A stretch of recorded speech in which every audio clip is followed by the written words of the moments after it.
Bonjour les petits gens.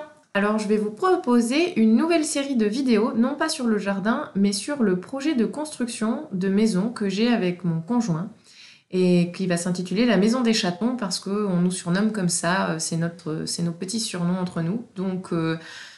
Voilà, c'est un nouveau format, ça sera au début sous forme de diapositive parce que c'est très administratif, très logistique, et puis beaucoup de ressentis de notre part. Et par la suite, je vous ferai le suivi du chantier, le suivi des différentes étapes de la construction, mais pour l'instant, on n'en est pas là. Et donc, je vais tout vous raconter de A à Z, depuis la première idée, et je vous raconterai la construction qui est a priori prévue pour fin 2022. Donc voilà, c'est parti.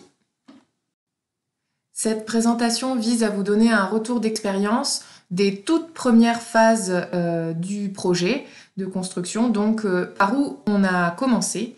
Eh bien, ça va aller de la vague envie de construire un foyer jusqu'à la signature de la promesse d'achat.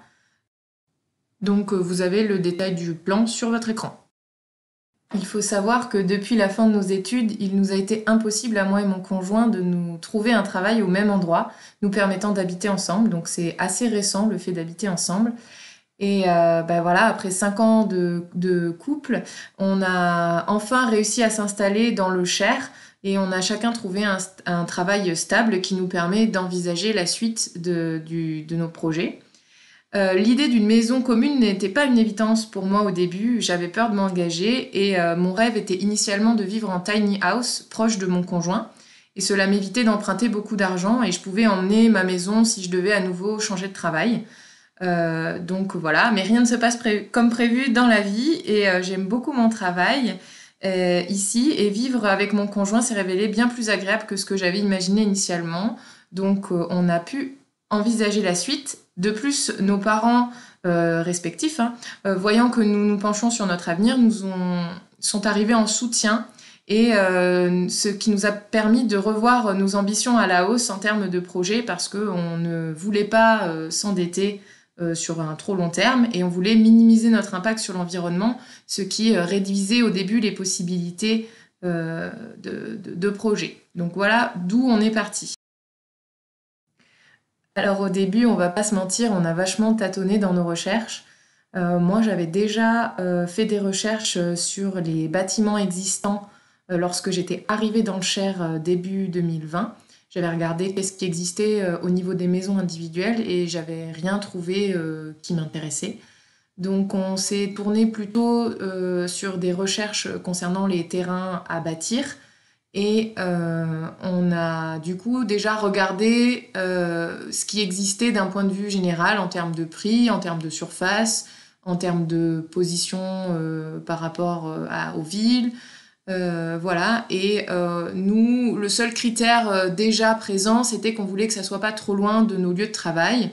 Donc il fallait que ça soit dans un rayon inférieur à 30 minutes en voiture. Par la suite, et en parallèle aussi, j'ai beaucoup regardé de vidéos sur les maisons bioclimatiques, les erreurs à ne pas commettre pour choisir son terrain, etc. Donc vraiment un large panel de vidéos explicatives, notamment sur la plateforme YouTube, mais pas que, et beaucoup d'articles, voilà, vraiment une recherche assez vague au début. Si j'ai des conseils à vous donner, c'est que dans un premier temps, ratissez large. Vraiment, faites des recherches dans plein de domaines pour avoir des potentielles nouvelles idées, pour savoir ce qui se fait, ce qui ne se fait pas, les pratiques habituelles, si ça correspond à ce que vous aimez ou si vous allez devoir vous tourner vers des choses qui sont moins traditionnelles dans la zone. Il faut toujours garder un esprit critique aussi sur ce que vous lisez, sur les informations qu'on vous donne, parce que souvent les vidéos sont orientées parfois dans le sens qui vous arrange et parfois pas du tout. Donc toujours essayer vraiment de recouper tout un tas d'articles différents et de croiser les sources, éventuellement de regarder vraiment si c'est factuel ou si c'est le ressenti des personnes qui écrivent ça. Et enfin, dernier conseil, discutez-en autour de vous. Vraiment. N'hésitez pas, même si c'est juste une idée, juste un projet vague, Parlez-en autour de vous, à vos collègues, à vos proches, à vos amis, vraiment n'importe qui, dès que vous en avez l'occasion, entre guillemets, et que le sujet tombe sur la table, parlez-en, lancez au moins le sujet, parce que vous découvrirez que les gens ont beaucoup de contacts, le monde il est petit, ils vous donneront des contacts, des idées, des opportunités. Vous n'êtes pas obligé de tout écouter, mais échangez avec les gens autour de vous, vraiment. Après avoir fait cette recherche assez large, on a commencé à réduire les critères de recherche. Donc il y avait des critères restrictifs, notamment le temps de trajet jusqu'au lieu de travail. Et ensuite, on voulait une surface entre 800 et 3000 m². Alors en dessous de 800, c'était difficile de prévoir un projet de jardin conséquent, notamment en résilience alimentaire. Et au-delà de 3000 m², ça demandait un entretien qu'on n'était pas forcément prêt à mettre en termes de temps et d'effort, parce qu'on a tous les deux un travail et qu'on n'a pas énormément de temps à consacrer au jardin.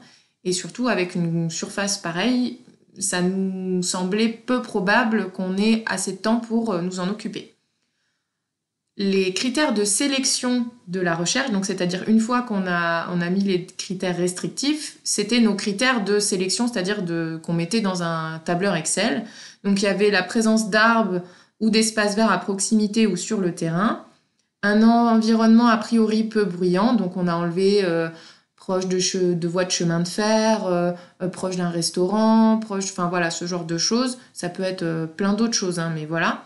Un quartier a priori agréable à vivre. On a enlevé les quartiers qui nous étaient déconseillés par les personnes qui habitent ici depuis longtemps, notamment en termes de sécurité, en termes de vol ou de choses comme ça. On n'a pas envie de vivre ce genre d'expérience et bon, il y a certaines rumeurs sur certains quartiers de ville qui dit qu'il ne faut pas habiter là-bas, quoi. Donc on l'a pris en compte. Ça n'a pas toujours été un critère de sélection, mais on l'a souvent pris en compte. Ensuite, il fallait que l'annonce, on ait un bon feeling sur l'annonce, c'est-à-dire que ça nous donne envie, clairement. Hein, voilà, des fois, on ne sait pas dire pourquoi, mais ça ne nous tente pas. Et ben voilà, il fallait un bon feeling. Et il fallait que ça soit pas trop cher au mètre carré.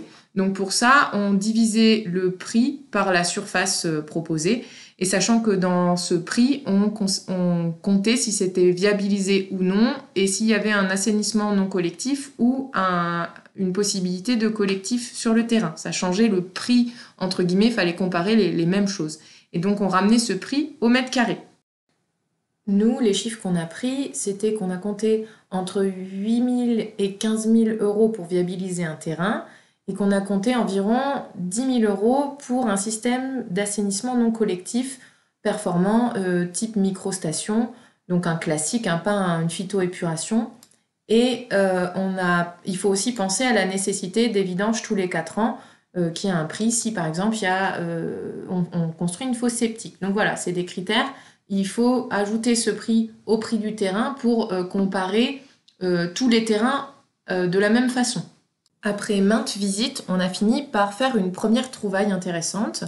Donc les avantages, c'était que j'avais la possibilité d'aller à vélo au travail. C'était vraiment proche de mon lieu de travail. Il y avait une présence d'arbres sur la parcelle, un ruisseau en contrebas et on avait une vision qui donnait sur des prés avec des chevaux et c'était une zone naturelle inondable. Donc j'avais vérifié dans les plans d'urbanisme, donc ça voulait dire que c'était un pré qui n'était pas prêt de devenir constructible, donc c'était une vision qui allait rester dans le temps. Les inconvénients, c'est que le terrain était très en pente nord-est, donc comme vous pouvez le voir sur le profil altimétrique que j'ai fait depuis Géoportail. Donc c'est un outil que propose Géoportail qui est vraiment très intéressant pour avoir une estimation de la pente de son futur terrain. Le terrain était allongé et il était difficile à aménager. À la base, on espérait pouvoir acheter plusieurs parcelles, la parcelle 9, 10, voire la parcelle 11. Et en fait, ça n'a pas été possible. La surface de la parcelle 9 uniquement avait une largeur de 14 mètres et une surface inférieure à 800 mètres carrés, ce qui a fait que finalement c'était trop petit. C'était impossible d'acheter la parcelle 10 et la parcelle 11, même après avoir contacté l'agent immobilier et s'être renseigné sur les propriétaires. Donc le projet a avorté, on était assez tristes et nous nous sommes résignés à abandonner cette idée. On a ensuite enchaîné les visites, mais la plupart des terrains que nous visitions, ils étaient dénués de charme, plats, sans vie, sans arbres, exposés au vent, proches des open fields, et nous, ça nous déprimait. On a eu une retombée de nos espoirs quant à la réussite pour trouver un terrain. Et puis la plupart des terrains qu'on a visités, c'était dans des lotissements en construction, donc on n'avait pas de visibilité sur à quoi ressemblerait ce quartier dans 10 ans. Et nous, comme on n'est pas sûr d'être encore là dans 10-15 ans, bah, on n'était pas prêt à attendre que les espaces verts soient faits et on ne savait pas à quoi ressembleraient les maisons qu'il y aurait autour. Je peux tout de même vous donner des points d'attention particuliers qu'il faut avoir lors des visites. Tout d'abord, nous, il nous est arrivé, on a visité un terrain qui était très bien, mais il y avait un droit de passage sur 2 des 4 côtés du terrain, sans compter le côté de la façade. En fait, il y avait une canalisation qui passait sur le côté du terrain, donc ça voulait dire qu'on ne pouvait pas planter de haies, qu'on pouvait rien planter en fait sur les côtés parce que les services publics devaient avoir accès à ces canalisations. Et donc là, clairement, ça dévaluait fortement le terrain. Donc si j'ai un conseil à vous donner, faites attention au droit de passage sur votre terrain. Ça peut concerner les voisins ou les canalisations publiques ou ce genre de choses. Ensuite, renseignez-vous si le terrain est desservi en eau, en gaz, en électricité et s'il a le tout à l'égout. Suivant votre projet, certains peuvent ne pas vous intéresser. Nous, le gaz, par exemple, ça ne nous intéresse pas. Par contre, si vous n'avez pas accès à l'eau, l'électricité ou le tout à l'égout, ça va vous donner des frais supplémentaires de gestion dans votre projet. Donc, c'est à prendre en compte. Ensuite, troisième chose à prendre en compte, l'exposition aux éléments, notamment à l'eau et le vent. Une forte pente va demander une gestion en eau plus importante. Et au contraire, si vous avez un terrain très plat, il peut être exposé au vent. Nous, c'était le cas. Les terrains qu'on a visités, ils étaient tout plats et ils étaient au milieu d'open field. Donc vraiment, on est arrivé et il y avait du vent. Donc ça, on s'est dit que c'était pas top. Si on avait envie d'être dehors, un fort vent froid, c'est désagréable, quoi. Donc nous, ça nous plaisait pas trop. Ensuite, quatrième point, regardez le voisinage. Si vous avez du bruit, s'il y a des vis-à-vis, c'est arrivé. Nous, sur un terrain, il y avait vraiment une grande maison à côté dont les fenêtres donnaient sur le terrain. On s'est dit, là, avant de pouvoir cacher le vis-à-vis, c'est compliqué. Les jardins trop propres. Alors là, c'est parce qu'on a eu une expérience personnelle. On est dans une maison locative, dans un nouveau lotissement. Et les gens ne supportent pas qu'on laisse l'herbe pousser ou que l'on envisage de faire un potager avec en mettant les déchets de cuisine sur le potager de manière apparente. Donc maintenant, on le met sous le paillage, mais chut. Et du coup, on a vraiment été embêtés par nos voisins jusqu'à ce que ça en devienne du harcèlement. Donc nous, les lotissements de citadins, on va dire, ça nous plaît pas en fait. L'ambiance est vraiment pas cool. On a fait aussi attention à tout ce qui était décharge sauvage. Si on voyait qu'il y avait juste dans la rue un gros pot avec plein de choses jetées dehors dans la nature, c'était clairement pas engageant. Et ensuite, on a fait, dernier point, attention aux routes. Donc là, c'est pour les passages, c'est que moi, je voudrais un chat et je voudrais pas le mettre en danger si je le mets dehors. Et donc, je voudrais pas être à côté d'une route très passante. Et dernier point, le budget, évidemment. Donc ça, c'est propre à chacun. Nous, on avait un certain type de budget. Je vous ferai une vidéo dédiée à ce sujet quand on aura terminé, quand on sera plus avancé sur le projet. Pour l'instant, j'en parle pas trop. Mais voilà, bien sûr, c'est un critère à prendre en compte quand vous visitez vos terrains. Après cette période un peu déprimante où on trouvait vraiment rien, on a levé le pied sur les recherches et il se trouve que je continuais quand même durant mes pauses café et mon temps libre à parcourir les sites des agences immobilières en me disant on sait jamais, c'est comme les offres d'emploi, il en suffit d'une. Et à un moment, sur le site d'une agence immobilière, donc je vais la citer, Transaxia, j'ai trouvé quand même pas mal d'annonces avec des terrains qui rentraient dans les critères. Donc j'ai décidé d'éplucher durant mes pauses café, les quelques 200 offres sur le site du Cher, sans trop y croire, hein, mais vraiment, je suis repassée à une recherche assez large, et puis bon, oui, non, enfin voilà, je passais assez vite. J'ai enregistré les 10 meilleurs liens dans un fichier Excel, et j'ai passé ça à mon conjoint parce que j'en avais un peu ras-le-bol de chercher. Lui, il a pris le classement, enfin les 10 meilleurs dans le fichier Excel, et il les a classés du meilleur au moins bon, suivant ses propres critères.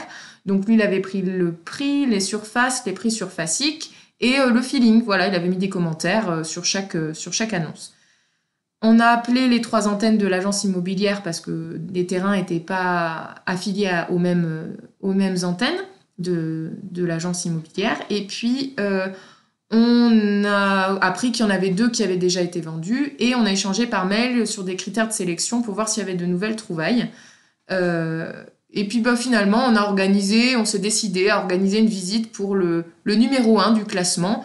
Il était à 40 000 euros, 1238 mètres carrés, ce qui donnait un prix surfacique de 32 euros au mètre carré, même s'il n'était pas viabilisé. On s'était dit, bon, pourquoi pas. C'était pas cher par rapport aux autres terrains trouvés, qui étaient entre 30 et 73 euros le mètre carré. Et puis nous, ce qui nous a séduit, c'est que c'était un ancien verger hors lotissement. Mais il n'y avait pas de photos dans l'annonce et la localisation était un peu loin de mon travail. On s'était dit, bon, on va organiser une visite, mais sans grande conviction. Et donc, ça nous a amené à la visite de samedi matin. Pour vous donner une idée, on s'était donné rendez-vous avec l'agence immobilière à l'entrée du lieu-dit. Ensuite, on a suivi sa voiture et on a commencé à s'enfoncer dans ce lieu-dit qui était le lieu-dit à partir duquel on faisait nos promenades en forêt. Donc déjà, on sait qu'il y a une immense forêt qui est pas loin. Et puis, on avance dans les petites rues sympas, un peu pittoresques. Et on arrive à une voie sans issue. Je me suis dit, oh là, déjà, pas de passage, très bien, pour le chat, c'est cool. Et puis, au bout de la voie sans issue, il y a la forêt. Je me dis, c'est pas vrai. Et là, on s'arrête. Et juste à côté, on voit l'ancien verger avec une bonne orientation, un voisinage hétérogène. Il y avait des maisons de tous les aspects. Juste en face, il y a un pré pour les chevaux. Enfin bref, je vous raconte pas. Le gros coup de cœur. Vraiment un feeling extraordinaire quand on est arrivé. Et même, c'en était tellement perturbant qu'on savait pas trop quoi faire et comment gérer, tellement le feeling était bon, quoi.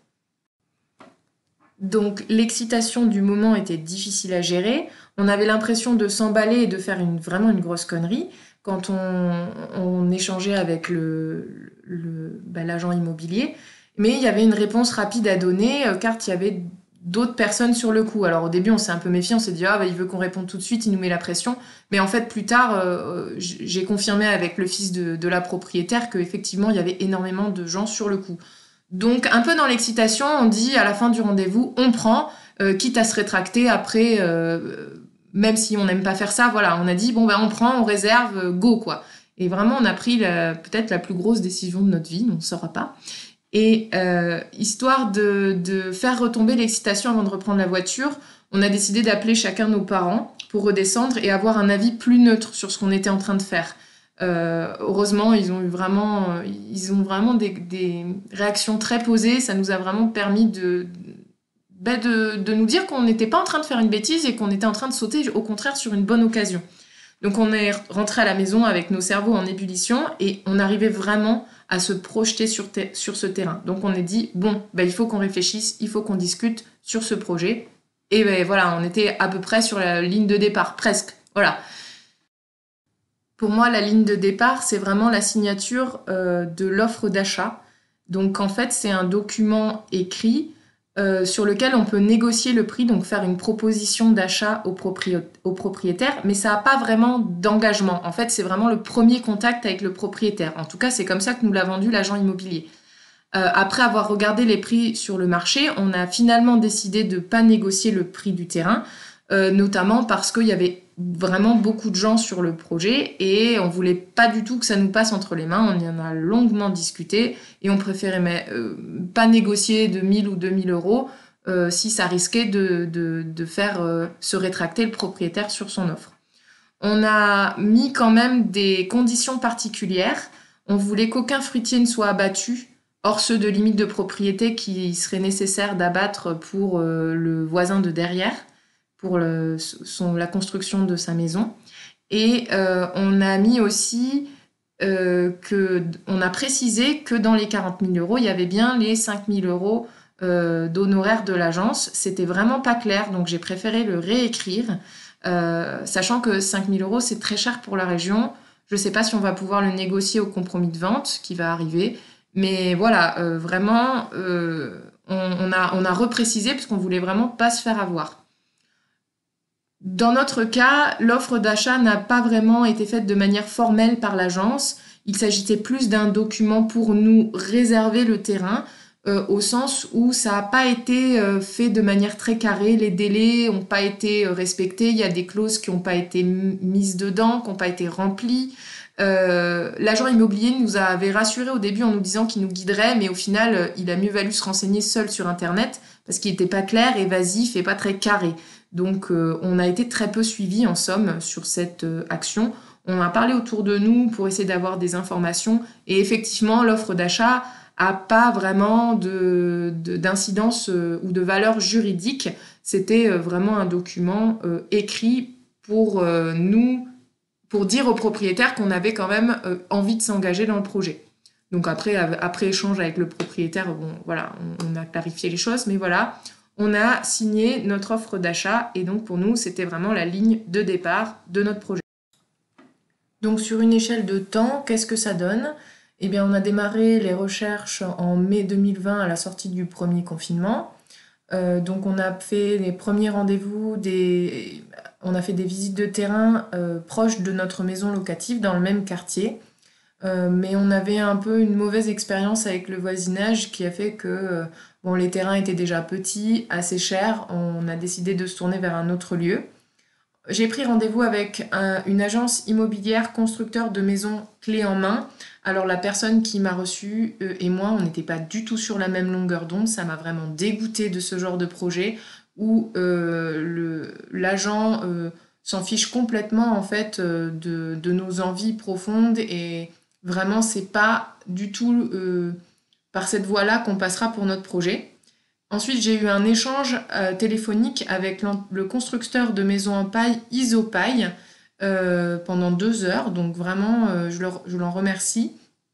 Il m'a conforté dans mon envie de ne pas passer par la voie conventionnelle, on va dire, et d'envisager une maison en isolation paille.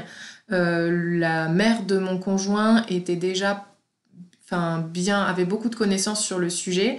Et donc voilà, cet échange m'a permis vraiment de me rendre compte que ça nous correspondait beaucoup mieux. Donc après, on a eu discussion avec mon conjoint, bien sûr, mais voilà, on est parti plutôt sur cette voie-là. Ensuite, en avril, on a vraiment poussé la réflexion sur nos envies, sur nos critères de sélection pour le terrain. On a continué les visites et on a trouvé le premier terrain qui a avorté parce qu'on ne pouvait pas acheter les parcelles qui étaient limitrophes et qui auraient permis un aménagement plus simple du terrain. Donc le projet a avorté. Ensuite, pendant les 2 mois d'été qui ont suivi, on a eu une période de recherche beaucoup moins intense parce qu'on remettait en question un peu nos envies et surtout l'envie de se poser dans la région parce que les visites de terrain étaient pas du tout probantes et manquaient de charme. Donc on a vraiment eu une période un peu de recherche lointaine sur les sites et puis les balades en voiture, mais vraiment de loin, quoi. Et puis, en septembre, gros coup de chance, deuxième trouvaille inespérée sur le terrain sur lequel on se lance. Et donc, on est enfin sur la ligne de départ avec l'offre d'achat que l'on signe fin septembre. Merci d'avoir suivi jusque-là. J'espère que la vidéo vous a plu, que le sujet vous intéresse et le nouveau format ne vous dérange pas trop. Voilà, moi j'ai fait ces vidéos dans l'espoir que ce retour d'expérience serve au plus grand nombre. Et la prochaine fois, je vous parlerai de notre recherche d'architecte pour notre construction paille. Donc j'espère que ça vous intéressera. Si vous avez des questions, n'hésitez pas à les poser en commentaire. J'y répondrai autant que possible. Au revoir!